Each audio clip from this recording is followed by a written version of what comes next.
কামারখালীর এখনো কাজ শেষ হয় নাই। পানি ঠেকানোর জন্য যে বাঁধগুলো দিয়েছে, পানি আসার আগেই ব্লকগুলো বসে গেছে। এর কারণ কি? এর সমাধান কি? এত কোটি কোটি টাকাতে খরচ করলো সরকার, এর সমাধান কি? যেই নদী ভাঙন রোধ করার জন্য যে বাঁধা দেওয়া হয়েছে, এখন পর্যন্ত বর্ষার পানি ঢুকি নেই। পানি ঢোকার আগেই যদি এই অবস্থা হয়, তাহলে এই যে কোটি কোটি টাকা খরচ করছে সরকার, তাহলে যখন পানি আসবে না তখন এর অবস্থা হবে নাকি? এখানে অবস্থা কি? কাজ করতেছেন কার? আপনারা নাকি? এখানে এই জায়গা কি আবার ঠিক করবে না? এখন এই জায়গাটা ঠিক করতে গেলে কত পরিশ্রম করা লাগবে আবার?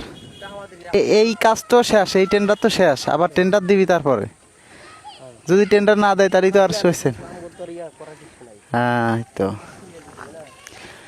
লস যাবি খালি সরকারের আর জনগণের যাবি, তাছাড়া কন্ট্রাক্টরের কোনো কিছুই হবে না।